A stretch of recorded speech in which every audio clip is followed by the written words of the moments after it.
आज ही Doubtnut app download करें। Doubtnut पर होगा अब आपके सभी मैथ्स, केमिस्ट्री, फिजिक्स और बायोलॉजी डाउट्स का सफाया। बस अपने क्वेश्चन की फोटो खींचो, उसे क्रॉप करो और तुरंत वीडियो सोल्यूशन पाओ। Download now. Hello everyone. तो हमने आने वाले एग्जाम जेईई मेंस 2019 के लिए क्रैश कोर्स स्टार्ट किया था, जिसके एक सेगमेंट को हमने ऑलरेडी कवर कर रखा है। ठीक है, वो सेगमेंट था कोऑर्डिनेट ज्योमेट्री, जिसके लिए लेक्चर 1 टू लेक्चर 5 का लिंक मैं डिस्क्रिप्शन में ऐड कर दूंगा।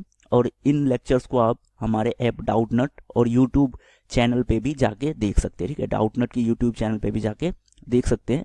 तो मैं उन वीडियोज के कमेंट से जा रहा था, तो मेरे पास मैक्सिमम कमेंट आ रहे थे स्टैटिस्टिक और प्रोबेबिलिटी से रिलेटेड क्रैश कोर्स की वीडियो बनाने के लिए। ठीक है, तो मैंने उनको ध्यान में रखते हुए जो नेक्स्ट लेक्चर 6 कंसिडर किया है, उसमें मैंने स्टैटिस्टिक कवर किया है। और इसके आने वाले दिनों में मैं प्रोबेबिलिटी और बाकी लेक्चर्स को भी कवर करूंगा। तो बेसिकली इस क्रैश कोर्स का डिजाइन हमने क्या सोच के किया था, इस क्रैश कोर्स अराउंड ये 40-50 मिनट्स की वीडियो होगी, जिसमें किसी भी चैप्टर का कंप्लीट कॉन्सेप्ट होगा, फॉर्मूला होगा, और उस फॉर्मूले का एप्लीकेशन किसी भी क्वेश्चंस में कैसे करते हैं, वो इस पॉइंट ऑफ व्यू को सोचते हुए हमने क्रैश कोर्स डिजाइन किया था।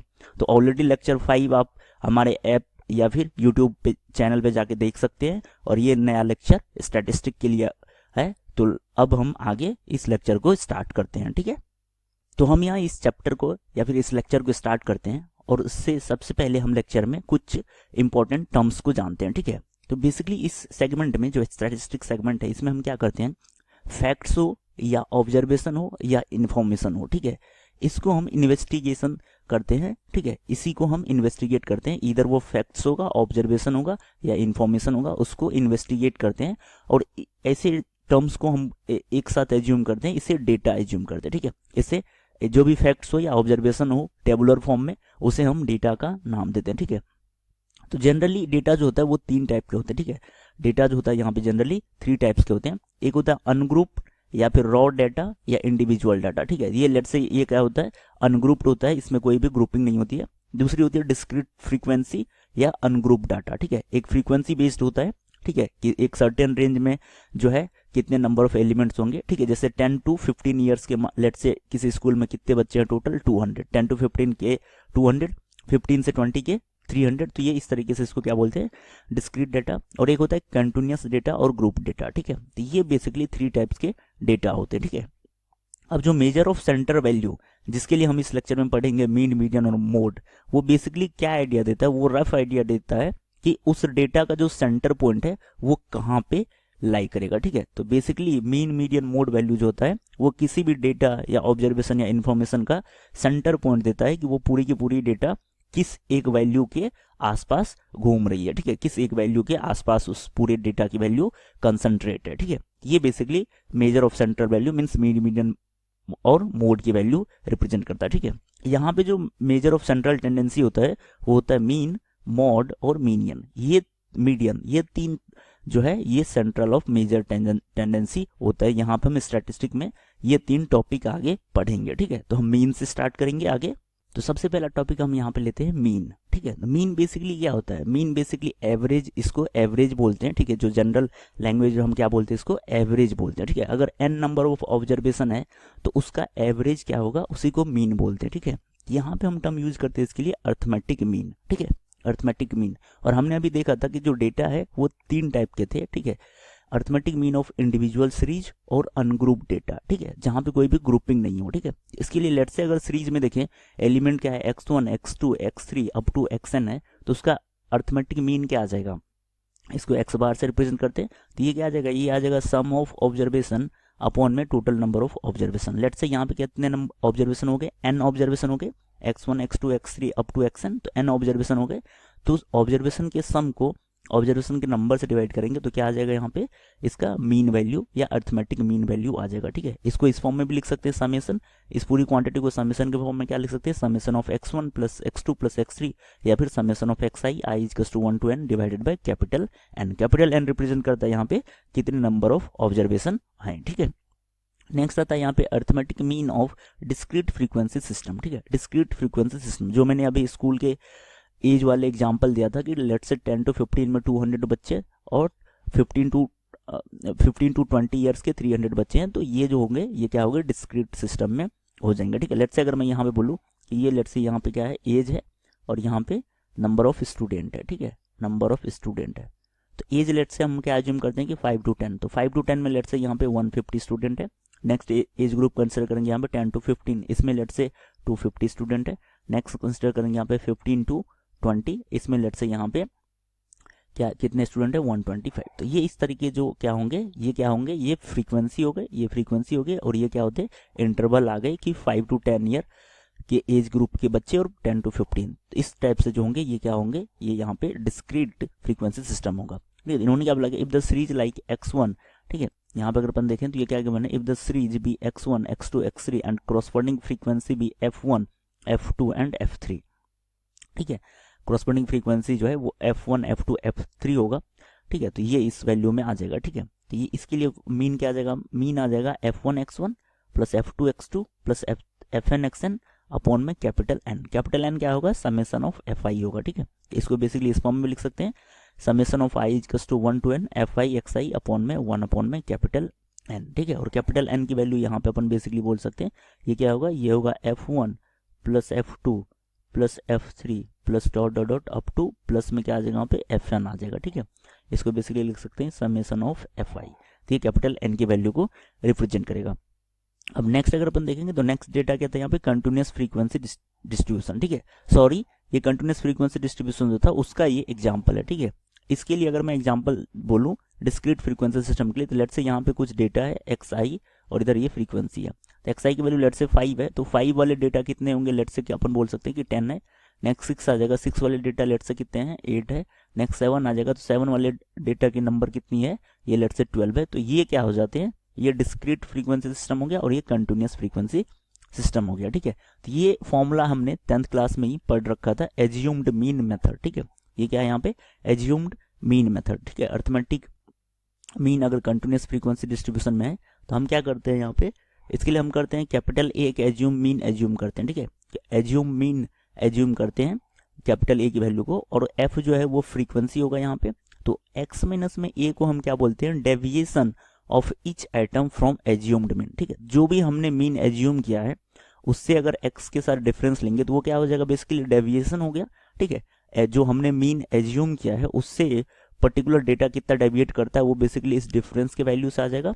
और अगर ये डिफरेंस की वैल्यू आ गई तो हम अर्थमेटिक मीन के लिए फॉर्मूला बोलते हैं x bar is to capital A plus 1 upon n into में summation of i is to 1 to n f i into में एक्स आई माइनस में ए। तो एक्स आई माइनस में ए क्या आ गया, ये आ गया डेविएशन। ठीक है, एक्स आई माइनस ए क्या हो गया, डेविएशन, और उस डेविएशन को फ्रीक्वेंसी से मल्टीप्लाई करेंगे और उसका एडिशन और divided by total number of क्या आ जाएगा, डेटा, जो कि फ्रीक्वेंसी के सम से आ जाएगा, और एज्यूम मीन को ऐड करेंगे। तो अब ये क्वांटिटी प्लस भी हो सकता है और माइनस भी हो सकता है, और हमने जो एज्यूम मीन एज्यूम करते हैं वो गलत भी हो सकता है और सही भी हो सकता है। उसको करेक्ट होने के लिए ये क्वांटिटी हम जो डेविएशन फैक्टर होता है इसको यहाँ पे ऐड करते हैं। ठीक है, तो ये क्या आ गया, ये आ गया कि एज्यूम्ड मीन मेथड। तो ये तीनों फॉर्मूला हम 10th क्लास में ही पढ़े होते हैं। ठीक है, और इसका इस बेसिक फॉर्मूले से ज़्यादा क्वेश्चंस आता भी नहीं है। हम आगे के टॉपिक को कवर करते हैं जहाँ से मेजर क्वेश्चन जेईई मेंस में आता है। ठीक है, तो अर्थमेटिक मीन फाइंड आउट करने के लिए दो और फॉर्मूले हैं, वो भी बिल्कुल सेम है। ठीक है, कंबाइन अर्थमेटिक मीन। ठीक है, इसको कंबाइन अर्थमेटिक मीन टर्म देते हैं। Let's say if x I bar i is equals to 1 to k are the mean of k component of series ni is equals to 1 to n। ठीक है, let's say component of series की size let's say n1 n2 n3 है और उसका mean जो है वो क्या है, x1 x2 x3 xn है।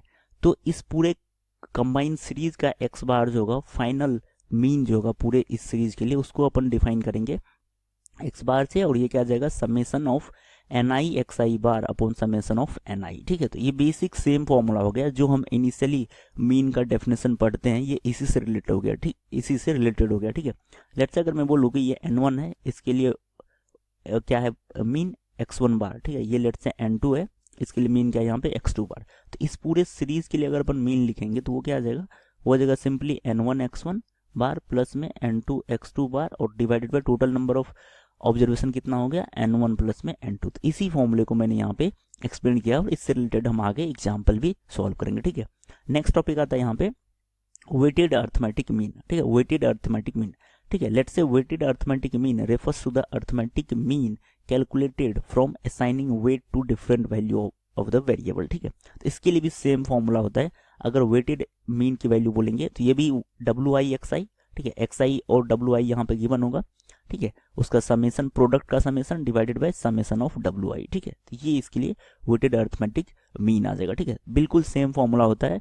मीन का मतलब ही क्या था कि sum of observation upon total number of observation, और उसी डेफिनेशन को कंटिन्यू करते हुए हम ये सारे फॉर्मूला क्या कर रहे हैं, डिराइव कर पा रहे हैं, ठीक है। अब मीन से रिलेटेड लेट से यहाँ पे कुछ इंपॉर्टेंट पॉइंट देखते हैं, ठीक है। तो इन्होंने क्या बोला कि if each of the values of the variable X is increased और decreased by some constant K, ठीक है, then arithmetic mean is also increase और डिक्रीज बाय के, ठीक है। लेट से अगर अपन देखिए इस पॉइंट का क्या मतलब है, लेट अगर अपने पास एक्स ऑब्जर्वेशन है, ठीक है, एक्स ऑब्जर्वेशन है x1 x2 x3, तो इस सब को अगर अपन के से इंक्रीज कर देंगे, ठीक है, और इसके कोरस्पॉन्डिंग मीन क्या था, इसके कोरस्पॉन्डिंग मीन था एक्स बार। इसको अगर अपन इंक्रीज कर देंगे, इंक्रीज करके x1 प्लस में के, और इस क्वांटिटी को इंक्रीज करके x2 प्लस में के, और इस क्वांटिटी को इंक्रीज करके x3 प्लस में के कर दे, तो इसका जो मीन होगा वो भी के वाले कांस्टेंट से इंक्रीज हो जाएगा। तो ये फर्स्ट पॉइंट वही है कि if each values of a variable X is increased और decrease by a constant K, then arithmetic mean is also increase या डिक्रीज। तो अगर टर्म्स को इंक्रीज करेंगे तो अरिथमेटिक मीन भी इंक्रीज होगा, और अगर इसे डिक्रीज करेंगे तो ये भी डिक्रीज होगा। तो फर्स्ट पॉइंट ये था। अब मैं यहाँ पे इसके सेकंड पॉइंट को कंसिडर करता हूँ, ठीक है। If each value of a variable X is multiplied और divide by some constant K, then arithmetic mean is also multiplied और divided by K. Same quantity यहाँ पे भी आ गया। ये क्या था, एडिशन और सब्ट्रैक्शन वाली बात थी। यहाँ पे लेट से ये x1 है, ठीक है, x2 है और ये x3, ये इसके ऑब्जर्वेशन। अब इन्होंने क्या बोला कि इसके एक्सप्रेशन को लेट से अगर अपन किसी कांस्टेंट से मल्टीप्लाई करें या डिवाइड करेंगे तो मीन वैल्यू भी डिवाइड हो जाता है, और इसके लिए मीन क्या है यहाँ पे, इसके लिए मीन x बार है। तो इसको लेट से k से डिवाइड कर देते, तो ये क्या आ जाएगा x1 अपॉन में k, नेक्स्ट क्या आ जाएगा यहाँ पे, ये आ जाएगा x2 अपॉन में k, और नेक्स्ट क्या आ जाएगा यहाँ पे, ये आ जाएगा यहाँ पे x3 अपॉन में k। तो इसका जो मीन होगा वो भी k से डिवाइड हो जाएगा, तो x डैश अपॉन में k।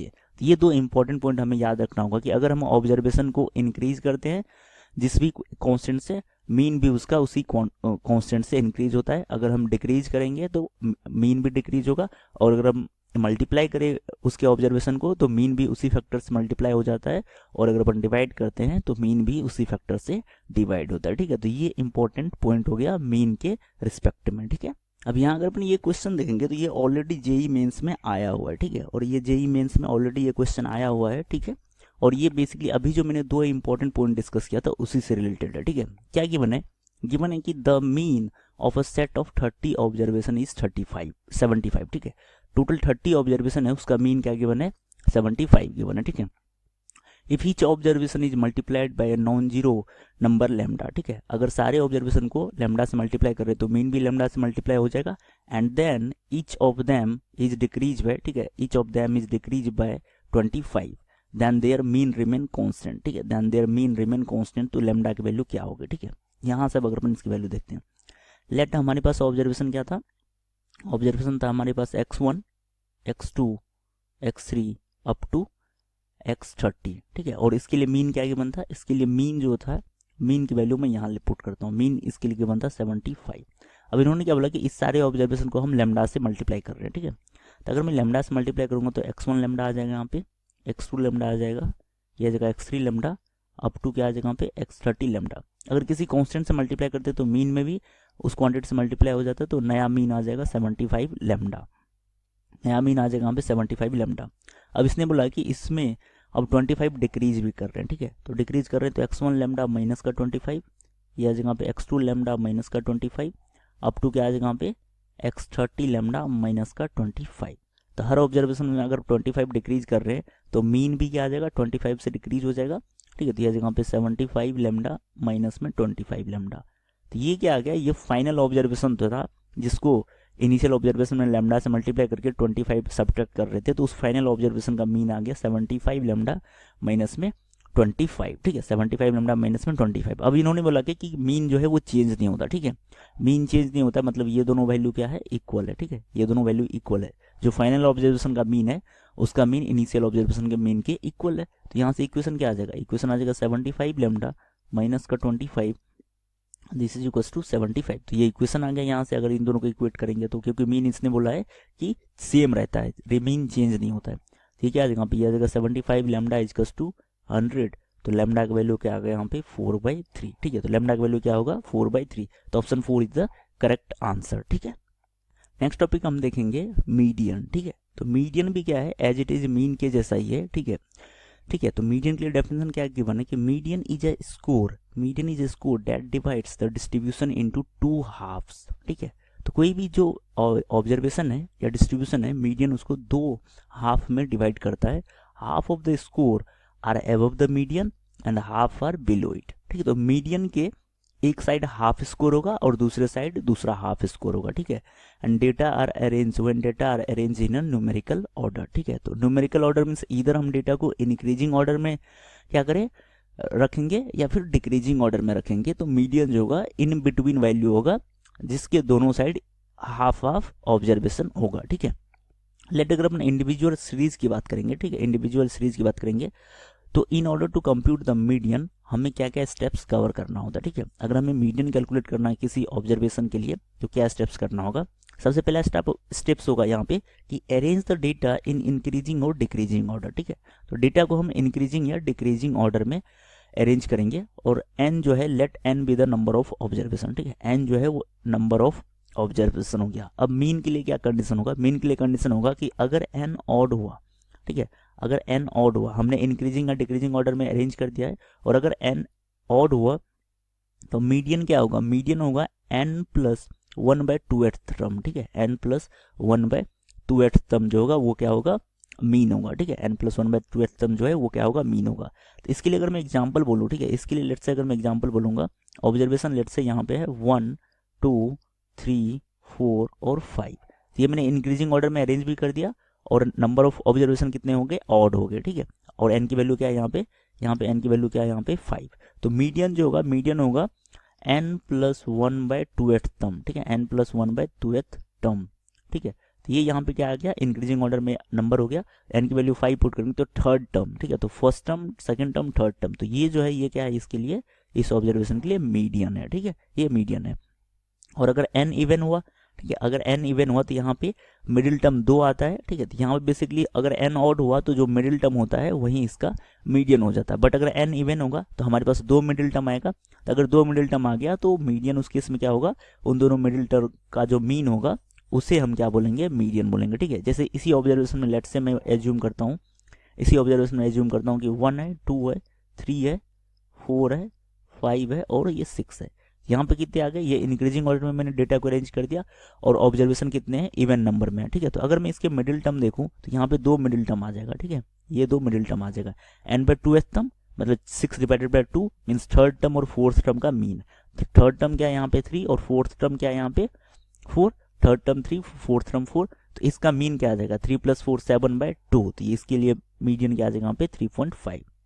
तो जो मिडिल टर्म है 2, इसका जो मीन होगा उसी को हम क्या बोलेंगे, मीडियन। तो 3.5 यहाँ पे मीडियन आ जाएगा। ठीक है, तो ये बेसिकली अगर इंडिविजुअल सीरीज हो तो हम इस तरीके से मीन और मीडियन कैलकुलेट कर सकते हैं। ठीक है, अब हम मीडियन कैलकुलेट करेंगे यहाँ पे ग्रुप और कॉन्टिन्यूस डाटा के लिए। ठीक है, ग्रुप या कॉन्टिन्यूस डिस्ट्रीब्यूशन हो तो हम मीडियन कैसे कैलकुलेट करते हैं। ठीक है, अगर मैं ये फॉर्मूला देखूँ तो ये फॉर्मूला हमने 10th क्लास में पढ़ रखा है। ठीक है, ये फॉर्मूला हमने 10th क्लास में पढ़ रखा है।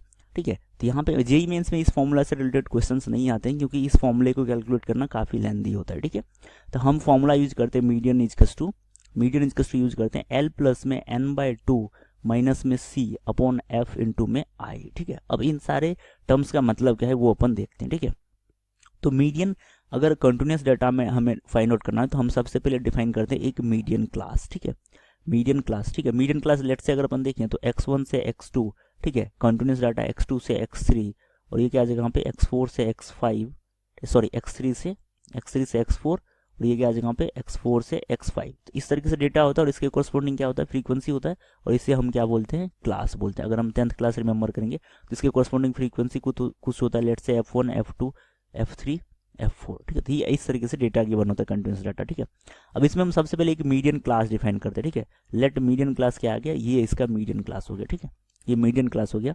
तो जो L होता है वो lower limit of median class. ठीक है, तो L बेसिकली क्या आ जाएगा यहाँ पे, L जो है वो लोअर लिमिट। ठीक है, ये मीडियन क्लास है तो इसका लोअर लिमिट क्या हो गया x3, तो इसे हम बोलते हैं L। ठीक है, अब F क्या हो गया, फ्रीक्वेंसी। एफ जो है ये कोरस्पॉन्डिंग इसके क्या हो गए, फ्रीक्वेंसी हो गए, ठीक है। एफ जो होगा इसका फ्रीक्वेंसी होगा इस मीडियन क्लास के लिए, ठीक है। तो मीडियन क्लास अगर ये है, थर्ड वाला अगर ये मीडियन क्लास है, यहाँ पे इसको मीडियन क्लास बोल देंगे, तो ये क्या होगा, ये फ्रीक्वेंसी F3 हम यहाँ पे यूज करेंगे, ठीक है। एन क्या होता है, सम ऑफ ऑल फ्रीक्वेंसी, एन तो क्या होगा यहाँ पे, एन हो जाएगा सम ऑफ ऑल फ्रीक्वेंसी, ठीक है। सारी फ्रीक्वेंसी को ऐड करेंगे तो वो एन की वैल्यू को देगा। और आई क्या होता है, क्लास विथ, ठीक है। जैसे लेट्स से 5 to 10 है, 10 to 15 है, तो क्लास साइज क्या आ गया 5। किसी भी क्लास में अपर वैल्यू माइनस लोअर वैल्यू वो क्या दे देता है, क्लास साइज दे देता है, ठीक है। तो width of the class median class, ठीक है। तो x4 माइनस x3 जो है वो मीडियन क्लास की आई मतलब विथ दे देगा, ठीक है। और सी होता है cumulative frequency of the median class preceding the median class, ठीक है। ये क्या होगा, इसके पहले हम यहाँ पे कम्युलेटिव फ्रीक्वेंसी डिफाइन करते हैं यहाँ पे।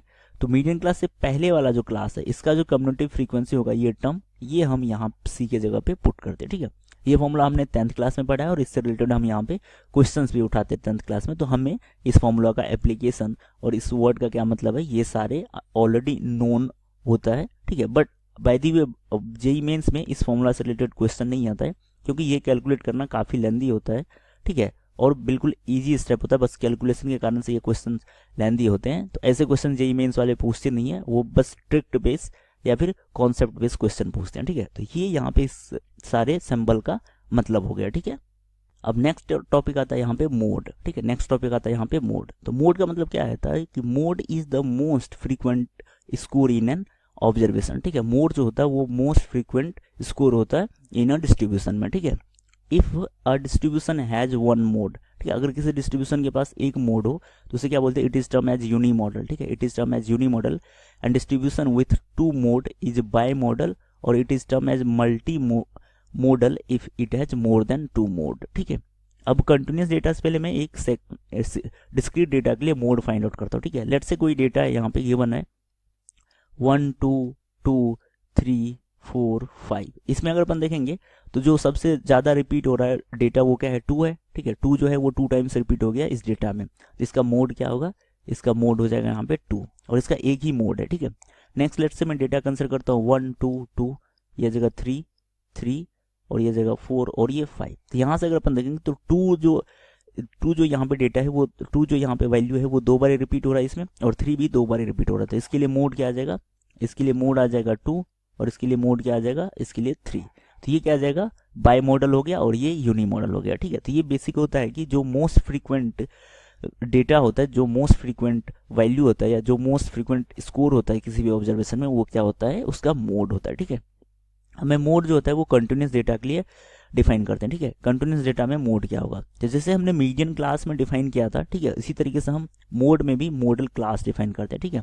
मोड में भी मॉडल क्लास डिफाइन करते हैं, ठीक है। लेट्स से अगर मैं यहाँ पे देखूँ कि कंटिन्यूस डाटा x1 से x2, ठीक है, ये क्या आ जाएगा पे x2 से x3, ये क्या आ जाएगा पे x3 से x4, ये क्या आ जाएगा पे x4 से x5, और इसके कोरस्पोंडिंग ये क्या आ गया, ये क्लास हो गया, ठीक है। और ये क्या आ जाएगा यहाँ पे, इसके कोरस्पोंडिंग फ्रीक्वेंसी होगा f1 f2 f3 और f4। तो ये इसके कोरस्पोंडिंग क्या होगा, फ्रीक्वेंसी होगा।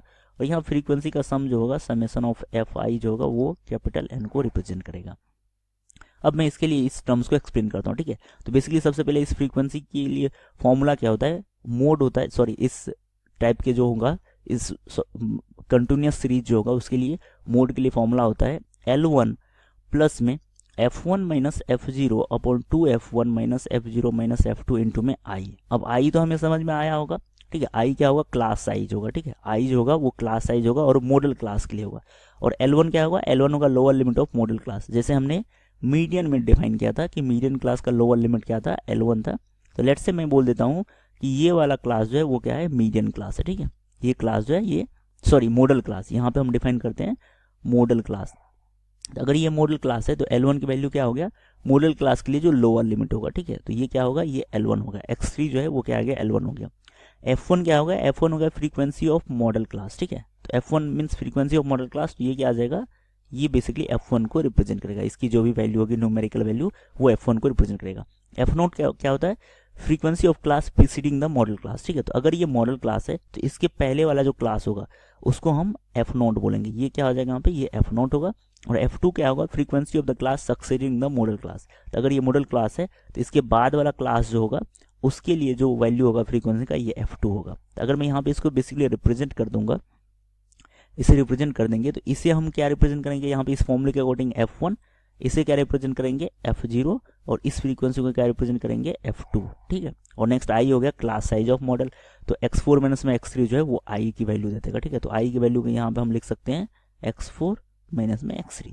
अगर कंटिन्यूस फॉर्म में डेटा हो तो मोड को हम इस तरीके से कैलकुलेट करते हैं, ठीक है। ये भी इस फॉर्मूले में भी सारी वैल्यूज कैलकुलेट करने में काफ़ी टाइम लगता है, तो ये भी थोड़ा लेंथी क्वेश्चन हो जाता है, बस न्यूमेरिकल वैल्यू चाहिए होता है, ठीक है। न्यूमेरिकल कैलकुलेशन भी होता है, तो ये क्वेश्चन भी जनरली बोर्ड में पूछे जाते हैं, ठीक है। इस फॉर्मूले से रिलेटेड जो भी क्वेश्चन आता है वो बोर्ड में पूछे जाते हैं। तो जेईई मेंस वाले ये मॉडल क्लास और मीडियन क्लास वाले फॉर्मूला जो होता है कंटिन्यूस सीरीज के लिए ये नहीं पूछते हैं, ठीक है। तो अब हम आगे एक्सीड करते हैं चैप्टर को।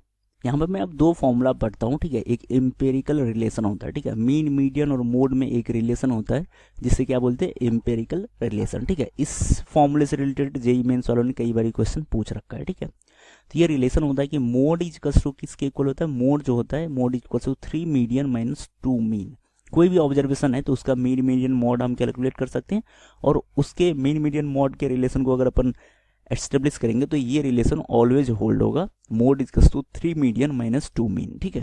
और एक और फॉर्मूला होता है कि अगर रेंज फाइंड आउट करना हो, ठीक है, तो रेंज बेसिकली क्या होता है, हाईएस्ट वैल्यू और लोवेस्ट वैल्यू के बीच की जो डिफरेंस होगी उसे हम क्या बोलते हैं, उसके डिफरेंस को हम क्या बोलते हैं, रेंज बोलते हैं, ठीक है। उसके डिफरेंस को हम क्या बोलते हैं, रेंज। हाईएस्ट स्कोर और लोवेस्ट स्कोर का जो डिफरेंस होगा उसे रेंज बोलते हैं। और यहाँ पे कोफिशिएंट ऑफ रेंज हम डिफाइन करते हैं, ठीक है। कोफिशिएंट ऑफ रेंज डिफाइन करते हैं L माइनस एस अपॉन में L प्लस एस, ठीक है। ये बेसिकली लोवेस्ट वैल्यू और हाईएस्ट वैल्यू होगा, ठीक है। लोवेस्ट वैल्यू और हाईएस्ट वैल्यू हो गया L माइनस एस अपॉन में L प्लस एस, ये कोफिशिएंट ऑफ रेंज होता है, ठीक है। नेक्स्ट अभी तक जो हमने रीड किया है उससे रिलेटेड एक क्वेश्चंस ले लेते हैं, ठीक है। इन्होंने क्या बोला कि find mean, median and mode and range for the following list of values, ठीक है। तो ये डिस्क्रीट वैल्यूज आ गया, ये क्या आ गया यहाँ पे, ये डिस्क्रीट वैल्यू में डेटा गिवन है, ठीक है। तो मीन तो बेसिकली सबसे पहले अगर मैं मीन कैलकुलेट करूंगा, ठीक है, तो मीन की वैल्यू क्या आ जाएगा, मीन बेसिकली आ जाएगा इस ऑब्जर्वेशन का सम, ठीक है। इस ऑब्जर्वेशन का सम मीन्स क्या आ जाएगा यहाँ पे, ये आ जाएगा 13 प्लस में 18 प्लस में क्या आ जाएगा यहाँ पे 13 प्लस 18 प्लस 13 प्लस में 14 प्लस में 13 प्लस में क्या है यहाँ पे 16 प्लस में क्या है यहाँ पे 16 प्लस में 14 प्लस में 21 प्लस में 13, और डिवीजन में क्या आ जाएगा यहाँ पे, डिवीजन में नंबर ऑफ ऑब्जर्वेशन, तो ये टोटल नंबर कितने 9 है, ठीक है। तो ये वैल्यू जो है ये मीन को रिप्रेजेंट करेगा, और ये क्या आ जाएगा यहाँ पे, ये 15 के इक्वल आ जाएगा, ठीक है। तो मीन आ गया यहाँ पे, सिंपली मीन आ गया। अब मीडियन कैलकुलेट करने के लिए हम इसे क्या करेंगे, इंक्रीजिंग या डिक्रीजिंग ऑर्डर में अरेंज करेंगे, ठीक है। मीडियन कैलकुलेट करने के लिए हम इसे इंक्रीजिंग या डिक्रीजिंग ऑर्डर में अरेंज करेंगे। तो इंक्रीजिंग ऑर्डर में अरेंज करेंगे तो यहाँ पे एलिमेंट सबसे लेस एलिमेंट क्या है 13, फिर से अगर अपन देखें तो 13 रिपीट भी हो रहा है तो वापस से हम 13 लिखेंगे, और 13 एक बारी और रिपीट हो रहा है तो 13 को हम वापस से लिखेंगे, ठीक है। ये इंक्रीजिंग ऑर्डर में डेटा को लिख रहे हैं, तो 13 क्या था यहाँ पे 3 टाइम्स, और 13 वापस से लास्ट टाइम भी रिपीट हो रहा था, ठीक है। तो 13 टोटल 4 टाइम्स है, ठीक है। और ये सबसे लेस वैल्यू भी था, 13 सबसे लेस वैल्यू था और ये 4 टाइम्स रिपीट था, ठीक है। 13 के बाद अगर अपन देखेंगे 14, तो 14 यहाँ पे 2 टाइम्स है, ठीक है। तो 14 आ जाएगा, ठीक है। 14 आ जाएगा। 14 की नेक्स्ट वैल्यू यहाँ पे क्या है 16, ठीक है। 14 की नेक्स्ट वैल्यू क्या है यहाँ पे 16, और 16 के आगे नेक्स्ट वैल्यू क्या है यहाँ पे 18, और 18 के नेक्स्ट वैल्यू क्या है यहाँ पे 21। ये इंक्रीजिंग ऑर्डर में हमने इस डेटा को लिख दिया, ठीक है। अब अगर अपन n देखेंगे तो n की वैल्यू क्या है यहाँ पे 9, n की वैल्यू क्या है 9, और जो कि क्या है यहाँ पे ऑड है, ठीक है। तो मीडियन क्या आ जाएगा, इसके लिए अगर अपन मीडियन कैलकुलेट करेंगे तो फॉर्मूला क्या था, अगर n ऑड था तो n plus 1 divided by 2th term, ठीक है। n plus 1 by divided by 2th term, तो ये बेसिकली वैल्यू क्या आ जाएगा, n की वैल्यू क्या है 9 मीन्स यहाँ पे क्या आ जाएगा 5th टर्म जो है, ठीक है, वो इसके क्या मोड को रिप्रेजेंट करेगा। तो first, second, third, 4 and 5th, तो 5th टर्म क्या आ गया यहाँ पे 14, 5th टर्म क्या आ जाएगा 14, तो मीडियन क्या हो जाएगा इसके लिए 14 हो जाएगा। अब मोड की बात करते हैं, ठीक है। मोड बेसिकली क्या होता था, यहीं पे अगर मैं मोड की बात करूंगा तो मोड था कि जो सबसे मोस्ट फ्रीक्वेंट स्कोर हो, ठीक है। मोड जो था जो सबसे मोस्ट फ्रीक्वेंट स्कोर हो, तो सबसे ज़्यादा स्कोर क्या आया है 13 आया, 13 4 टाइम्स है, 14 2 टाइम्स है, 16 1 टाइम, 18 भी 1 टाइम और 21 भी 1 टाइम। तो मोड क्या आ जाएगा यहाँ पे 13, तो मीन क्या आ गया यहाँ पे 15, मीडियन क्या आ गया 14, और मोड क्या आ गया यहाँ पे 13। अब रेंज की बात करते हैं, ठीक है। रेंज क्या आ जाएगा, रेंज था कि मैक्सिमम स्कोर क्या है यहाँ पे 21 माइनस में मिनिमम स्कोर क्या है यहाँ पे 13, मैक्सिमम स्कोर 21 मिनिमम स्कोर 13, तो इसका डिफरेंस क्या आ जाएगा यहाँ पे 8, तो ये रेंज आ गया, ठीक है। तो ये बेसिकली इन सारे इस तरीके से हम किसी भी अगर ऑब्जर्वेशन की बनाए तो उसका मीन, मीडियन और मोड कैलकुलेट कर सकते हैं, ठीक है। नेक्स्ट टॉपिक हम देखेंगे मीन डेविएशन। ठीक है, मीन डेविएशन बेसिकली नाम से ही अपने पास समझ में आ रहा है कि डेविएशन लेंगे हम। ठीक है, कोई भी क्वांटिटी किसी एक पर्टिकुलर फिक्स वैल्यू से कितना डेविएट करता है, उस डेविएशन का जो मीन होगा, ठीक है, उस डेविएशन का जो मीन होगा उसे मीन डेविएशन बोलेंगे। ठीक है, यहाँ से यही डेफिनेशन यहाँ पे भी दे रखा है। ठीक है, the mean deviation is also known as the mean absolute deviation, define as the mean of absolute deviation. ठीक है, define as mean of absolute deviation of observation from a suitable average which may be arithmetic mean और median और mode. ठीक है, तो ये यहाँ पे मीन डेविएशन वही है कि अगर एक ऑब्जर्वेशन है तो उसका एक मीन वैल्यू होगा, उसका एक मीडियन वैल्यू होगा और उसका एक मोड वैल्यू होगा। तो उस फिक्स वैल्यू से वो पर्टिकुलर ऑब्जर्वेशन कितना डेविएट करता है, उस डेविएशन का जो मीन लेंगे। ठीक है, डेविएशन हम ऑलरेडी पॉजिटिव वैल्यू लेंगे उस डेविएशन की वैल्यू को, उसका जो मीन होगा उसको हम क्या बोलेंगे, मीन डेविएशन बोलेंगे। ठीक है, अभी अगर अपन फॉर्मूला देखेंगे तो mean deviation with respect to mean. ठीक है, अब डेविएशन जो है वो मीन के रिस्पेक्ट में हम कैलकुलेट करेंगे और फिर उस डेविएशन का मीन जो होगा उसको हम बेसिकली बोलेंगे मीन डेविएशन फ्रॉम मीन। ठीक है, यहाँ से अगर अपन देखें यहाँ पे, ठीक है, ये बेसिकली अगर अपन देखेंगे अपने पास क्या है, x1, x2, x3, x4 ये डेटा है और इसका मीन क्या है यहाँ पे, इसका मीन है यहाँ पे x बार, इसका मीन क्या है यहाँ पे x बार। तो डेविएशन क्या आ जाएगा, अगर डेविएशन देखेंगे हर डेटा में अगर अपन डेविएशन देखेंगे तो ये क्या आ जाएगा, x1 माइनस में x बार। इस x2 में कितना डेविएशन होगा, x2 माइनस में x बार, ये आ जाएगा यहाँ पे x3 माइनस में x बार और ये आ जाएगा यहाँ पे x4 माइनस में x बार। तो ये इसका डेविएशन आ गया, ये इसके क्या आ गए, डेविएशन आ गए। तो इस डेविएशन का जो मीन होगा, ठीक है, इस डेविएशन का मीन मीन्स इसका सम और डिवाइडेड बाय कितने नंबर ऑफ ऑब्जर्वेशन यहाँ पे n। तो ये फॉर्मूला इसी को एक्सप्लेन कर रहा है। ठीक है, सेम फॉर्मूले को हम अपन मीडियन के रिस्पेक्ट में भी कैलकुलेट कर सकते हैं, मीन डेविएशन फ्रॉम मीडियन। ठीक है, तो मीडियन में क्या आ जाएगा, हम सेम कैलकुलेट करेंगे, यहाँ मीन के जगह पे मीडियन के साथ डेविएशन लेंगे और उसका मोड वैल्यू और डिवाइडेड बाय n। ठीक है, उसका मोड वैल्यू और डिवाइडेड बाय n। तो बिल्कुल सिंपल फॉर्मूला है, इससे रिलेटेड हम यहाँ पे एक एग्जाम्पल भी लेंगे या फिर इस फॉर्मूले को हम पिछले वाले क्वेश्चन में भी पुट करके डेविएशन का मीन कैलकुलेट कर सकते हैं, क्योंकि पिछले वाला क्वेश्चन जो अभी मैंने बताया था उसमें हमने मीन, मीडियन, मॉड तीनों वैल्यू निकाल रखा था। तो तीनों के रिस्पेक्ट में हम डेविएशन कैलकुलेट कर सकते हैं और डेविएशन का मीन भी कैलकुलेट कर सकते हैं। ठीक है, अब यहाँ पे सिंबल का मतलब, समेशन का मतलब क्या होता है, इस सिंबल का मतलब होता है समेशन। x जो है वो ऑब्जर्वेशन को रिप्रेजेंट करता है, x बार जो है वो यहाँ मीन को रिप्रेजेंट करता है और n जो है वो क्या रिप्रेजेंट कर रहा है, नंबर ऑफ ऑब्जर्वेशन को, और m जो है वो यहाँ पे इस ऑब्जर्वेशन के मीडियन को रिप्रेजेंट करता है। ठीक है, तो अभी हमने डेविएशन के लिए अगर अपन देखेंगे तो डेविएशन के लिए डिस्क्रीट सिस्टम के लिए हमने डेविएशन देखा था विद रिस्पेक्ट टू मीन। ठीक है, अब हम कॉन्टिन्यूस के लिए भी देख सकते हैं।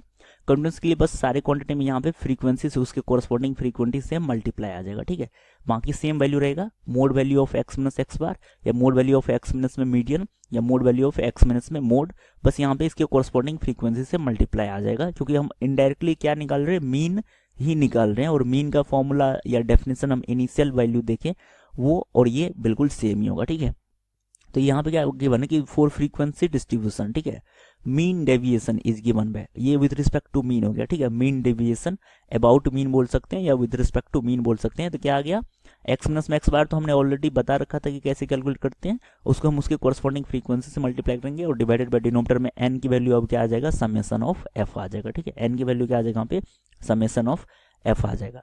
नेक्स्ट अगर देखेंगे तो mean deviation about median, median में भी सेम फॉर्मूला, बस x बार की जगह पे क्या आ जाएगा, मीडियन आ जाएगा, बाकी सारी वैल्यूज सेम होंगी। ठीक है, और डिनोमिनेटर में n की वैल्यू क्या आ जाएगा यहाँ पे, समेशन ऑफ f आ जाएगा। और मीन डेविएशन अबाउट मोड अगर कैलकुलेट करना है, मोड के अबाउट अगर मीन डेविएशन कैलकुलेट करना है तो सेम फॉर्मूला आ जाएगा, बस यहाँ पे क्या आ जाएगा, मोड आ जाएगा, बाकी वैल्यू सब एज इट इज होगा। ठीक है, अब अगर अपन देखें तो अगर पॉपुलेशन डेटा है, ठीक है, अगर पॉपुलेशन डेटा है तो उसमें mean deviation about population mean. ठीक है, पॉपुलेशन मीन, अगर पॉपुलेशन डेटा है तो इसका जो मीन होगा उसे हम पॉपुलेशन मीन बोलेंगे।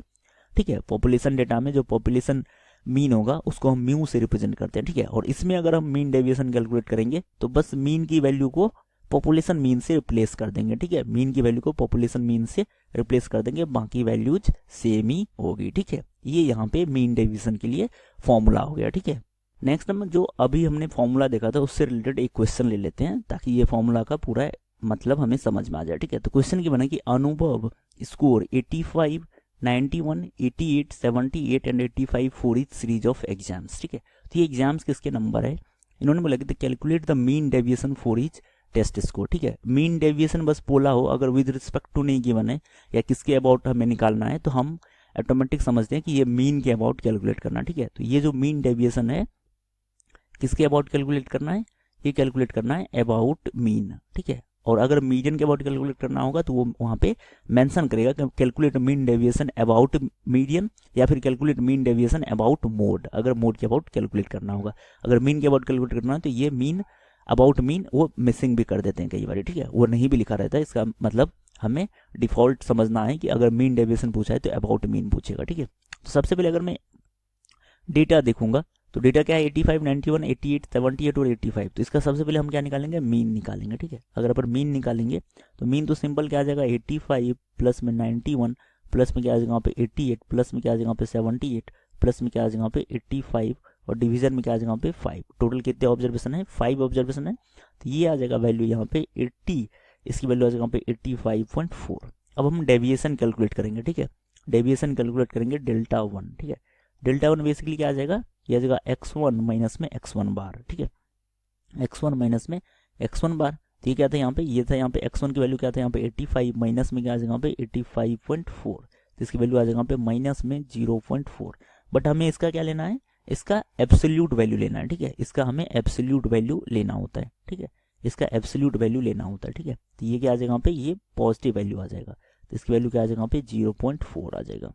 सिमिलरली अगर अपन डेविएशन डेल्टा 2 मतलब सेकंड डेटा के रिस्पेक्ट में करेंगे तो ये क्या आ जाएगा पे 91 माइनस में क्या आ जाएगा पे 85.4। मीन वैल्यू क्या था यहाँ पे 85.4, इसका मोड वैल्यू कैलकुलेट करेंगे तो ये क्या आ जाएगा पे, ये वैल्यू आ जाएगा, ये आ जाएगा 5.6, ठीक है। इसकी वैल्यू क्या आ जाएगा पे 5.6। सिमिलरली अगर अपन डेल्टा 3 कैलकुलेट करेंगे तो ये क्या आ जाएगा पे, ये आ जाएगा पे 88 माइनस में 85.4, इसका मीन वैल्यू क्या आ जाएगा, पॉजिटिव वैल्यू आ जाएगा। इसका डिफरेंस अगर अपन देखेंगे तो क्या आ जाएगा, ये पॉजिटिव वैल्यू ही होगा, ठीक है। जहाँ पे नेगेटिव वैल्यू होगा उसका हम पॉजिटिव वैल्यू या एब्सोल्यूट वैल्यू लेंगे, तो ये आ जाएगा पे 2.6। सिमिलरली अगर डेल्टा 4 कैलकुलेट करेंगे तो ये क्या आ जाएगा 78 और माइनस में क्या आ जाएगा पे 85.4, 78 माइनस में क्या आ जाएगा पे 85.4, तो इसका एब्सोल्यूट वैल्यू क्या आ जाएगा पे 7.4, ठीक है। सिमिलरली अगर अपन डेल्टा 5 कैलकुलेट करेंगे, डेल्टा 5 क्या आ जाएगा पे, ये आ जाएगा पे 85 माइनस में 85.4 और इसका डेल्टा वैल्यू लेंगे, सॉरी एब्सोल्यूट वैल्यू लेंगे तो ये क्या आ जाएगा पे 0.4। अब ये जो डेल्टा 1, डेल्टा 2, डेल्टा 3, डेल्टा 4 आ गया, इसका जो मीन होगा उसको हम क्या बोलेंगे, मीन डेविएशन, ठीक है। मीन डेविएशन बेसिकली क्या आ जाएगा, इन सब का मीन, इन सब का मीन्स क्या आ जाएगा यहाँ पे, ये आ जाएगा 0.4 प्लस में ये आ जाएगा यहाँ पे 5.6 प्लस में क्या आ जाएगा यहाँ पे 2.6 प्लस में क्या आ जाएगा यहाँ पे 7.4 प्लस में क्या आ जाएगा यहाँ पे 0.4 और डिवीजन में क्या आ जाएगा यहाँ पे, कितने नंबर ऑफ ऑब्जर्वेशन थे 5 थे, ठीक है। डिवीजन में क्या आ जाएगा यहाँ पे 5, ये वैल्यू क्या आ जाएगा यहाँ पे 3.28। तो बेसिकली अगर अपन देखेंगे तो मीन के अबाउट जो मीन डेविएशन होगा वो क्या होगा 3.28, ठीक है। मीन के अबाउट जो स्कोर डेविएट करेगा वो 3.28 से डेविएट करेगा, ठीक है। नेक्स्ट इंपॉर्टेंट टॉपिक आता है यहाँ पे वेरिएंस, ठीक है। तो यहाँ से क्वेश्चंस आते हैं, ठीक है। वेरिएंस से क्वेश्चंस आते हैं, स्टेप डेविएशन से क्वेश्चंस आते हैं, जो बेसिक 10th के फॉर्मूलाज है उससे बेस क्वेश्चन नहीं आते हैं जेईई मेंस में, ठीक है। तो वेरिएंस को अगर आप डिफाइन करेंगे तो वेरिएंस इज अ मेजर, ठीक है, ये भी एक मेजर है based on the deviation of individual score from the mean, ठीक है। तो मीन से कोई भी डेटा जो है वो कितना डेविएट कर रहा है उसके मेजर को हम बेसिकली वेरिएंस से रिप्रेजेंट करते हैं, ठीक है। अब वेरिएंस अगर इंडिविजुअल डेटा है यहाँ पे, ठीक है, x1, x2, x3 up to xn है और वेरिएबल क्या है यहाँ पे, ये जो है ये वेरिएबल ऑफ x हो गया, ठीक है। अगर x1, x2, x3 ये n वेरिएबल है तो वेरिएंस को हम डिफाइन करते हैं VAR या फिर इसे कैपिटल X से रिप्रेजेंट करते हैं, ठीक है। वेरिएंस के लिए फॉर्मूला क्या होता है कि summation of xi square upon में n माइनस में 1 अपॉन में n समेशन ऑफ xi का होल स्क्वायर, ठीक है। तो ये यहाँ से कर लो, ये बेसिकली क्या आ गया, ये मीन हो गया, ठीक है। ये जो क्वांटिटी लिखा हुआ है ये मीन है। अगर मैं इस एक्सप्रेशन के लिए अगर अपन मीन की वैल्यू देखेंगे तो मीन क्या आ जाएगा, मीन होता है यहाँ पे समेशन ऑफ xi अपॉन में कैपिटल N, ठीक है। तो ये मीन लिखा हुआ है। तो ये बेसिकली अगर अपने इस एक्सप्रेशन को अगर मैं ओपन करूंगा तो ये लिखा हुआ है यहाँ पे x1 स्क्वायर प्लस में x2 स्क्वायर प्लस में x3 स्क्वायर प्लस में dot dot dot up two plus में xn का स्क्वायर और डिवीजन में क्या यहाँ पे, डिवीजन में क्या यहाँ पे n और माइनस में ये क्या है मीन का स्क्वायर, ठीक है। तो मीन को लेट से मैं एक्स बार से प्रिंट करता हूँ, ये क्या आ जाएगा मीन स्क्वायर। तो ये इस एक्सप्रेशन का मतलब है कि जो भी ऑब्जर्वेशन है, ठीक है, जो भी ऑब्जर्वेशन है उसके स्क्वायर का सम करेंगे और उसको n से डिवाइड करेंगे, माइनस में मीन के स्क्वायर को सब्ट्रैक्ट करेंगे, तो ये क्या आ जाएगा, ये वेरिएंस के लिए फॉर्मूला आ जाएगा, ठीक है। अब सेम अगर अपन ये क्या आ जाएगा, ये इंडिविजुअल डेटा हो गया। अगर इंडिविजुअल डेटा की जगह पर अगर डिस्क्रीट फ्रीक्वेंसी डिस्ट्रीब्यूशन गिवन हो, ठीक है, डिस्क्रीट फ्रीक्वेंसी डिस्ट्रीब्यूशन गिवन हो, अब इसके कॉरस्पॉन्डिंग इसका क्या होगा, फ्रीक्वेंसी होगा, ठीक है। लेट्स से अपन क्या बोल सकते हैं कि यहाँ पे x1 x2 x3 है और इसके कॉरस्पॉन्डिंग फ्रीक्वेंसी क्या यहाँ पे f1 है, इसकी कॉरस्पॉन्डिंग फ्रीक्वेंसी f2 है और इसकी कॉरस्पॉन्डिंग फ्रीक्वेंसी क्या है, f3 है। अब अपन इसके लिए अगर अपन मीन डिफाइन करेंगे तो ये तो मीन लिखा हुआ है, ये वैल्यू अगर अपन देखेंगे तो ये क्या लिखा हुआ है, ये इस डेटा के लिए मीन लिखा हुआ है, जो कि फॉर्मूला हम देख सकते हैं कि summation of F I x I upon में कैपिटल एन, तो ये मीन का स्क्वायर लिखा हुआ है। और यहाँ पे इस वैल्यू को इन्होंने रिप्रेजेंट किया है कि एफ आई एक्स आई का होल स्क्वायर, तो बेसिकली इसको अगर अपन रिप्रेजेंट करेंगे, ये लिखा हुआ है यहाँ पे f1 x1 स्क्वायर प्लस में क्या लिखा यहाँ पे f2 x2 स्क्वायर प्लस में क्या लिखा यहाँ पे f3 x3 का स्क्वायर डिवाइडेड बाय क्या है डिनोमिनेटर में कैपिटल एन की वैल्यू क्या आ जाएगा यहाँ पे समेशन ऑफ एफ आई आ जाएगा और माइनस में क्या आ जाएगा यहाँ पे माइनस में आ जाएगा मीन का स्क्वायर, ठीक है। तो ये यहाँ पे ये इस सिंबल का मतलब होता है, ठीक है, ये इस सिंबल का मतलब होता है और ये इस तरीके से अपन वेरिएंस कैलकुलेट करते हैं, ठीक है। डिस्क्रीट सिस्टम और फ्रीक्वेंसी डिस्ट्रीब्यूशन के लिए हमने वेरिएंस का फॉर्मूला देख लिया था। अब आ गया यहाँ पे अगर ग्रुप टी फ्रीक्वेंसी डिस्ट्रीब्यूशन हो या कंटिन्यूअस फ्रीक्वेंसी डिस्ट्रीब्यूशन हो तो उसके लिए हम वेरिएंस का फॉर्मूला कैसे यूज करेंगे, ठीक है। तो वेरिएंस को हम कैपिटल एक्स से रिप्रेजेंट करते हैं, तो यहाँ पे फॉर्मूला होता है यहाँ पे इसके लिए एच स्क्वायर इंटू में summation of F I you I square upon में कैपिटल एन और माइनस में क्या आ जाएगा यहाँ पे, ये तो बेसिकली क्या लिखा हुआ है, ये तो मीन लिखा हुआ है, मीन का स्क्वायर लिखा हुआ है, ठीक है। अब यू आई कैसे डिफाइन करते हैं, यू आई डिफाइन करते हैं एक्स आई माइनस में एक्स बार अपॉन में H, where H is class width, ठीक है। एच जो है वो क्लास विथ को रिप्रेजेंट करता है, ठीक है।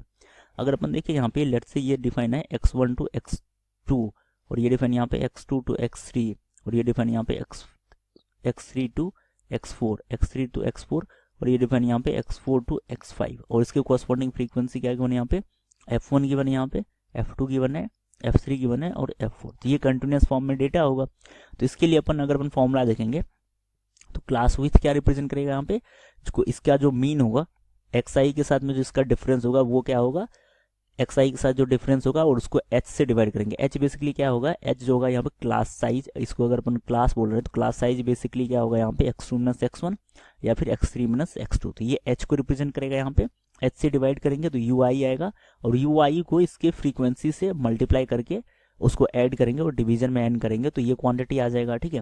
और माइनस में ये क्या लिखा हुआ है, ये तो मीन लिखा हुआ है और मल्टीप्लिकेशन में क्या आ जाएगा, एच स्क्वायर आ जाएगा, ठीक है। और एच यहाँ पे basically class with means H की वैल्यू अपन क्या बोल सकते हैं x2 माइनस में x1 या फिर बोल सकते हैं x3 माइनस में x2, ठीक है। तो ये इक्वल इंटरवल में जैसे 5 टू 10 10 टू 15 15 टू 20 20 टू 25 ऐसे वेरी करेगा तो क्लास साइज क्या आ गया 5 आ गया, ठीक है।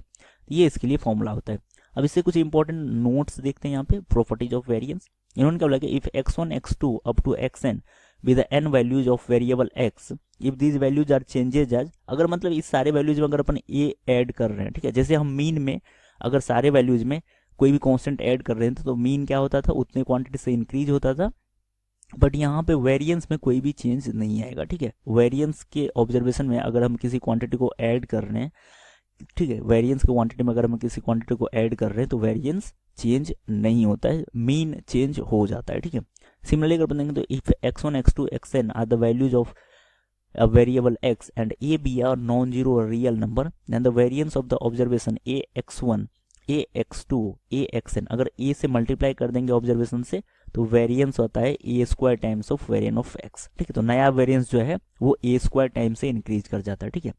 यहाँ पे इंपॉर्टेंट पॉइंट क्या आ गया, मीन में क्या था, अगर हम क्वांटिटी में ऐड करते थे तो मीन ऐड हो जाता था, अगर क्वांटिटी में ए सब्ट्रैक्ट करते थे तो मीन में से ए सब्ट्रैक्ट होता था, अगर हम ऑब्जर्वेशन में ए से मल्टीप्लाई करते थे तो मीन भी ए से मल्टीप्लाई हो जाता था और अगर ऑब्जर्वेशन को ए से डिवाइड करते थे तो मीन भी ए से डिवाइड हो जाता था। बट वेरिएंस में क्या गया, अगर हम ऐड करें या सब्ट्रैक्ट करेंगे तो वेरिएंस चेंज नहीं होगा और अगर हम ए से मल्टीप्लाई कर देंगे ऑब्जर्वेशन से तो वेरिएंस जो है वो ए स्क्वायर टाइम्स इंक्रीज कर जाता है, ठीक है। तो ये इसका इंपॉर्टेंट पॉइंट हो गया, ठीक है। अब नेक्स्ट टॉपिक आता है यहाँ पे स्टेप डेविएशन, ठीक है। स्टेप डेविएशन को हम बेसिकली किससे रिप्रेजेंट करते हैं, स्टेप डेविएशन को रिप्रेजेंट करते हैं यहाँ पे सिग्मा से, ठीक है। तो ये बेसिकली होता क्या है, ये होता है positive square root of variance, ठीक है। तो अगर हमने अभी तक वेरिएंस का फॉर्मूला देख लिया तो वेरिएंस अगर आ गया तो स्टेप डेविएशन क्या होगा, सिग्मा हो जाएगा यहाँ पे स्क्वायर रूट ऑफ वेरिएंस और वेरिएंस को अगर एक्स से रिप्रेजेंट करते तो इसका मतलब square root of capital X, ठीक है। तो ये यहाँ पे स्टेप डेविएशन की वैल्यू होती है। अगर वेरिएंस आ गया हमारे पास किसी ऑब्जर्वेशन के लिए तो हम स्टेप डेविएशन बेसिकली उसका स्क्वायर रूट कैलकुलेट करके सॉल्व कर सकते हैं, ठीक है। अब यहाँ पे कुछ इंपॉर्टेंट पॉइंट गिवन है, ठीक है, कुछ इंपॉर्टेंट पॉइंट्स गिवन है। There are two sets of observation, ठीक है, containing n1 and n2 items, ठीक है, टू सेट्स ऑफ ऑब्जर्वेशन है। एक सेट में n1 एलिमेंट है और दूसरे सेट में n2 एलिमेंट है, और उसका मीन क्या है, पहले वाले सेट के लिए मीन m1 और दूसरे वाले सेट के लिए क्या है m2, और पहले वाले का डेविएशन क्या है डेल्टा 1 और दूसरे वाले का डेविएशन क्या है डेल्टा 2।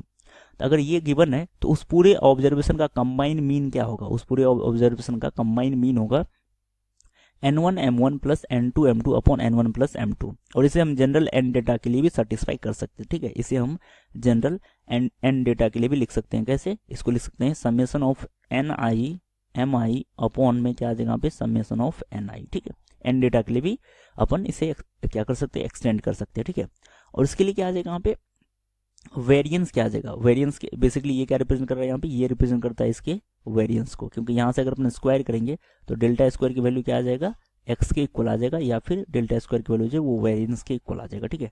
और उस डेटा का वेरिएंस क्या आ जाएगा, वेरिएंस आ जाएगा 1 अपॉन में n1 plus n2 into n1 into में सिग्मा 1 स्क्वायर प्लस में डेल्टा 1 स्क्वायर प्लस में n2 इंटू में सिग्मा 2 स्क्वायर प्लस में d2 स्क्वायर, ठीक है। तो ये अब इस सिंबल का मतलब क्या होता है, ठीक है, यहाँ से अगर अपन देखेंगे तो ये n1 प्लस n2 क्या आ गया समेशन ऑफ ni हो गया, और ये n1 इंटू में sigma 1 square means step deviation, और इंटू में d1 बेसिकली क्या होता है, d1 होता है m माइनस में m1 और d2 क्या होता है m माइनस में m2। बेसिकली हम एज्यूम्ड मीन जो मेथड हम यूज किया था उसी को यहाँ पे यूज करते हैं कि अगर m कंप्लीट डेटा का एक साथ मीन है तो m माइनस में m1 जो है वो d1 को रिप्रेजेंट करेगा और m माइनस में m2 जो है वो d2 को रिप्रेजेंट करेगा, ठीक है। इसके बाद दो और फॉर्मूला आता है, measure of variability which is independent of unit is called coefficient of variation, ठीक है। अब कोफिशिएंट ऑफ वेरिएशन के लिए फॉर्मूला क्या होता है, कोफिशिएंट ऑफ वेरिएशन के लिए फॉर्मूला होता है, ये क्या लिखा हुआ है, ये स्टेप डेविएशन अपॉन में मीन इंटू में 100, इसको परसेंटेज में मेजर करते हैं, और कोफिशिएंट ऑफ वेरिएशन क्या आ गया, step deviation divided by mean into में 100, ठीक है। जहाँ पे ये सिग्मा जो था वो स्टेप डेविएशन को रिप्रेजेंट करता था और एक्स बार जो है वो मीन को रिप्रेजेंट करता है, ठीक है। एक और फॉर्मूला आता है यहाँ पे कोफिशिएंट ऑफ स्क्यूनेस, कई बार ये सिंपल फॉर्मूले बेस्ड क्वेश्चन जेईई मेंस में आ जाते हैं। कोफिशिएंट ऑफ स्क्यूनेस क्या होता है, ये होता है मीन माइनस में मोड डिवाइडेड बाय सिग्मा, ठीक है। मीन माइनस में मोड अपॉन में स्टेप डेविएशन, ये कोफिशिएंट ऑफ स्क्यूनेस को रिप्रेजेंट करता है, ठीक है।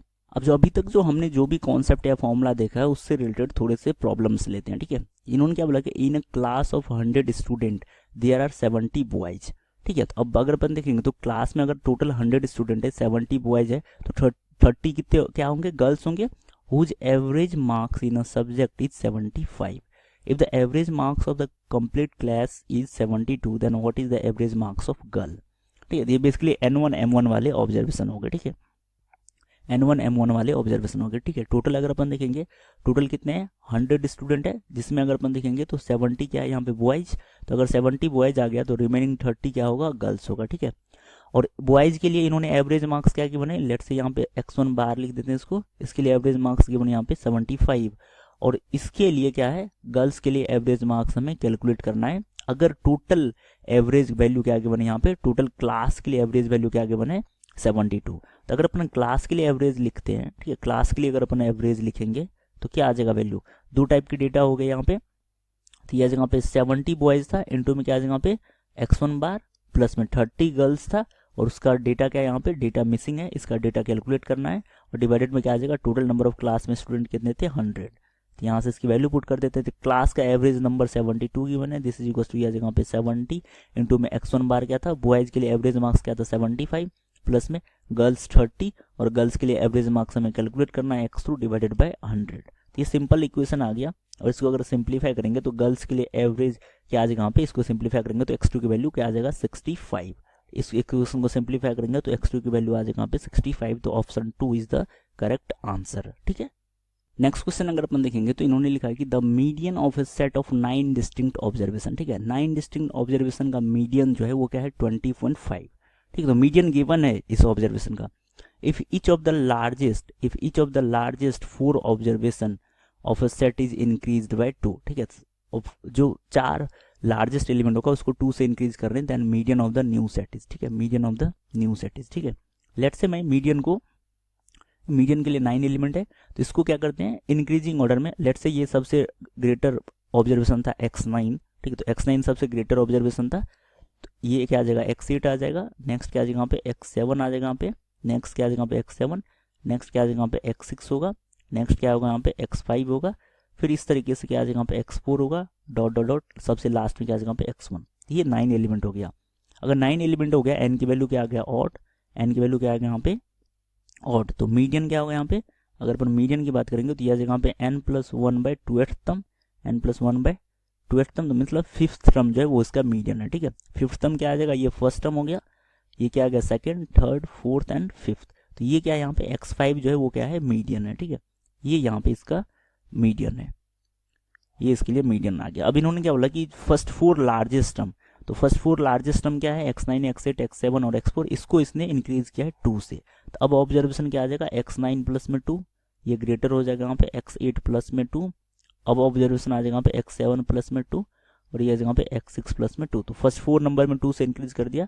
Next element as it is होगा x5, x4, x3 और dot dot dot up to xn। अब ये क्या आ गया न्यू ऑब्जर्वेशन, ठीक है, ये जो है ये न्यू ऑब्जर्वेशन आ गया। अब इसका अगर मीडियन निकालना है, अगर मीडियन निकालना है तो मीडियन अभी भी क्या होगा, अगर इसको इंक्रीजिंग ऑर्डर में अरेंज कर रखा है और 9 एलिमेंट है तो मीडियन अभी भी क्या होगा n+1/2th टर्म, तो अभी जो मीडियन होगा वो x5 होगा, ठीक है, अभी भी मीडियन जो है वो x5 भी होगा, क्योंकि x5 के अलावा जो एलिमेंट था उसमें हमने 2 से इंक्रीज किया था, ठीक है, जो लार्जेस्ट नंबर थे 4 लार्जेस्ट नंबर उसमें हमने 2 से इंक्रीज किया था, तो x5 की वैल्यू अभी भी एज इट इज होगा और मीडियन जो होगा वो एज इट इज होगा, मतलब मीडियन चेंज नहीं होगा। तो कौन सा ऑप्शन करेक्ट होगा यहाँ पे, option 4 is the correct answer, ठीक है। तो ये हम इतने पुराने क्वेश्चंस क्यों ले रहे हैं, क्योंकि इसके क्वेश्चंस ज़्यादा हमारे पास होते नहीं है, इसके पास ये जो चैप्टर है स्टैटिस्टिक के, इसके बहुत ही लिमिटेड क्वेश्चंस होते हैं, तो हम ऑलमोस्ट सारे क्वेश्चंस कवर करेंगे इस लेक्चर में, ठीक है। मैं कुछ क्वेश्चंस प्रैक्टिस के लिए भी डालूंगा लास्ट में, और हम कुछ 1-2 क्वेश्चन और प्रॉब्लम यहाँ पे सॉल्व करते हैं रिलेटेड कॉन्सेप्ट के लिए, ठीक है। तो एक और प्रॉब्लम यहाँ पे कंसिडर करते हैं, ये 2003 में पूछा था, ठीक है। In an experiment with 15 observation, ठीक है, तो एक्सपेरिमेंट में टोटल ऑब्जर्वेशन कितने हैं 15 ऑन एक्स, वेरिएबल एक्स पे है। The following result were available, summation of x square is 2830 and summation of x is 170। One observation that was 20 was found to be wrong, ठीक है, तो एक observation जो 20 है वो क्या है, वो जो है वो रॉन्ग फाउंड किया गया है, and was replace by the correct value, ठीक है, और इसको रिप्लेस करे करेक्ट वैल्यू से जिसकी वैल्यू क्या है यहाँ पे 30। देन द करेक्टेड वेरिएंसेस, ठीक है, तो वेरिएंस करेक्टेड फॉर्म में क्या होगा, ठीक है, वेरिएंस जो है करेक्टेड फॉर्म में क्या आएगा, ठीक है। तो एक तो फॉल्स डेटा गिवन है और एक क्या देगा ट्रू डेटा होगा, ठीक है। तो यहाँ से अगर मैं फॉल्स डेटा देखूँ, ठीक है, एक तो फॉल्स डेटा गिवन है और एक हम उसको ट्रू कर सकते हैं, क्योंकि जो एलिमेंट फॉल्स है उसकी वैल्यू हमें, ठीक है, ये क्या आ जाएगा पे ट्रू डेटा होगा, ठीक है। फॉल्स डेटा अगर अपन देखेंगे वो क्या गिवन है, ये गिवन है यहाँ पे समेशन ऑफ एक्स स्क्वायर की वैल्यू क्या गिवन है यहाँ पे 2830 और समेशन ऑफ एक्स क्या गिवन है यहाँ पे ये 170 गिवन है, ठीक है। और अगर अपन करेक्ट डेटा की बात करेंगे तो इसमें 20 एडेड था, बट करेक्ट ऑब्जर्वेशन क्या था यहाँ पे 30 था, ठीक है। तो करेक्टेड डेटा में अगर अपन समेशन ऑफ एक्स बार देखें, ये करेक्टेड फॉर्म हो गया, ठीक है, यहाँ पे यह जगह 170, इसमें 20 एडेड है तो मैं 20 तो सब्ट्रैक्ट करूंगा, और करेक्ट वैल्यू क्या था, करेक्ट वैल्यू 30 था, ठीक है, करेक्ट वैल्यू 30 था, इसमें मैं 30 ऐड करूंगा, तो ये ट्रू वैल्यू हो गया। समेशन ऑफ एक्स बार की वैल्यू क्या आ गया, ट्रू वैल्यू 180, ठीक है, समेशन ऑफ एक्स बार की वैल्यू क्या आ गया यहाँ पे ट्रू वैल्यू।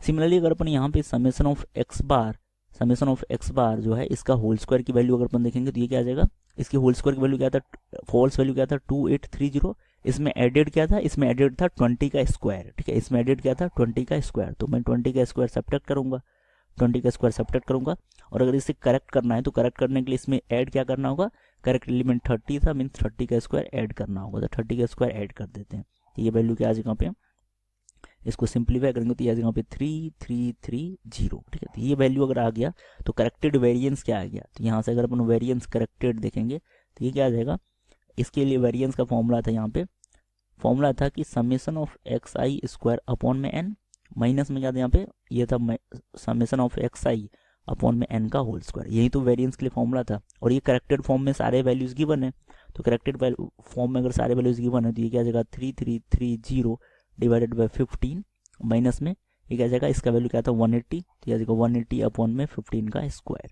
ये करेक्टेड फॉर्म में वैल्यू आ गया। और इसके अगर अपन सिंप्लीफाई करेंगे ये सिंप्लीफाई करके आ जाएगा यहाँ पे 78 के इक्वल, ठीक है। तो करेक्टेड फॉर्म में ये वैल्यू आ जाएगा यहाँ पे 78। तो कौन सा ऑप्शन करेक्ट है? Option 1 is the correct answer, ठीक है। तो ये बेसिक इस टाइप्स के क्वेश्चन यहाँ पे पूछे जाते हैं, ठीक है। नेक्स्ट अगर अपन देखिए यहाँ पे, तो मैंने पूरे कॉन्सेप्ट को और सारे फॉर्मूलाज को मैंने यहाँ पे कवर किया है। तब हम यहाँ पे कॉन्सेप्ट चेक करेंगे, ठीक है। तो ये यहाँ पे चेक पॉइंट हो गया आपके कॉन्सेप्ट का। आपने जो भी अभी इस 40-50 मिनट के लेक्चर में आपने जो भी देखा है, जो भी समझा है, या मैंने जो भी क्वेश्चन सॉल्व किया है, उसको आप इन क्वेश्चंस के थ्रू जाके सॉल्व करें, ठीक है। मैंने क्या किया यहाँ पे, मैंने लास्ट के जितने भी क्वेश्चंस आए थे यहाँ पे, ठीक है, इस चैप्टर से जितने भी क्वेश्चंस इन्होंने जेईई मेंस में आया था, वो सारे के सारे क्वेश्चन मैंने यहाँ पे आपको प्रैक्टिस के लिए दे दिया है। टोटल 10 क्वेश्चन है, 6 तो इस पेज पे क्वेश्चन है और बाकी के 4 क्वेश्चन मैं नेक्स्ट पेज पे डाल रखा हूँ, वो भी मैं यहाँ पे आपको अवेलेबल करवाता हूँ। तो आप यहाँ पे वीडियो को पॉज करें और उन सारे क्वेश्चन को अटेम्प्ट करें, और जहाँ पे भी जो भी प्रॉब्लम आता है, अगर कोई क्वेश्चन आपसे नहीं हो पा रहा है, तो आप हमारे ऐप पे पूछ सकते हैं हमें, या फिर यूट्यूब के कमेंट पे पूछ सकते हैं, ठीक है। और मैं 4 क्वेश्चन और डाल रखा हूँ, तो ये बस 10 क्वेश्चन और 3-4 क्वेश्चन जो मैंने ड्यूरिंग द वीडियो सॉल्व किया है, ये अराउंड आपके 15 क्वेश्चन, अराउंड टोटल 15 क्वेश्चन अगर आप कर लेंगे तो स्टैटिस्टिक यहीं से कंप्लीट हो जाती है। इसके ज़्यादा क्वेश्चंस हमारे पास अवेलेबल होते नहीं है, बट जो भी क्वेश्चंस अवेलेबल हो पाए वो मैंने आपको यहाँ पे दे रखा है। तो 6 क्वेश्चन तो इस पेज पे हो गए, और 4 क्वेश्चन मैं नेक्स्ट पेज पे डाल रखा हूँ, उसे भी मैं आपको एक्सप्लेन कर देता हूँ, ठीक है। और रिमेनिंग 4 क्वेश्चन यहाँ पे है। स्टेटमेंट वाले क्वेश्चंस भी कई बार ये लोग पूछ देते हैं, जैसे ये एक स्टेटमेंट क्वेश्चन है और ये एक स्टेटमेंट क्वेश्चन है, और रिमेनिंग 2010 में ये क्वेश्चन आया था और 2011 में ये क्वेश्चन आया था, ठीक है। तो स्टैटिस्टिक की बहुत ही लिमिटेड क्वेश्चन बनती है, और हर साल ये लोग एक क्वेश्चन पूछते हैं। जैसे हम इसी पेज पे देख ले, ये 2009 में आ गया था, ये 2010 में आया था, ये 2011 में, और ये 2012 में। और ये सारे क्वेश्चन बिल्कुल ही ईजी होते हैं, ठीक है। ये सारे क्वेश्चन बिल्कुल ईजी होते हैं। तो आप क्या करें, इस चैप्टर के लिए बेसिकली इस वीडियो लेक्चर में जो भी फॉर्मूला है उसको देख ले, और इसमें अराउंड टोटल 15 क्वेश्चन है। 10 तो मैंने प्रैक्टिस के लिए दिए हैं, और remaining 5 question during the video मैंने सॉल्व किए। ये 15 क्वेश्चन आप करके जाएं, आपकी स्टैटिस्टिक की क्वेश्चंस ऑलमोस्ट 80 to 90% चांस होगा कि आप उसे सॉल्व करके आएंगे और करेक्ट सॉल्व करके आएंगे। और इनमें से किसी भी क्वेश्चन में आपको प्रॉब्लम हो तो आप हमारे ऐप डाउटनट पे पूछ सकते हैं, या फिर यूट्यूब कमेंट में भी पूछ सकते हैं, हम उसका सॉल्यूशन बहुत जल्दी आपको प्रोवाइड कर देंगे, ठीक है। सो ये तो 6 लेक्चर था, और इससे पहले हमारे 5 लेक्चर जो कोऑर्डिनेट की थी वो भी ऑलरेडी पब्लिश्ड है, यूट्यूब पे पब्लिश है, यूट्यूब चैनल पे पब्लिश्ड है, ऐप पे पब्लिश है। तो आप इन सारे क्वेश्चन को पूछ सकते हैं, और इन वीडियोज के लिंक मैं डिस्क्रिप्शन में भी ऐड कर देता हूँ। तो इस तरीके से हम यहाँ पे क्रैश कोर्स में ये इस चैप्टर को कंप्लीट करते हैं। नेक्स्ट हम नए चैप्टर के साथ कल फिर आएंगे। तब तक आप इन क्वेश्चंस को प्रैक्टिस करें, और जो भी डाउट हो वो हमें कमेंट सेक्शन में पूछ सकते हैं। Thank you, keep learning and all the best from the Doubtnut team. Class 6 से 12 से लेके नीट, IIT, जेईई मेंस और एडवांस के लेवल तक 10 मिलियन से ज्यादा स्टूडेंट्स का भरोसा। आज ही डाउनलोड करें डाउटनेट ऐप या व्हाट्सएप कीजिए अपने डाउट्स 8400 400 400 पर।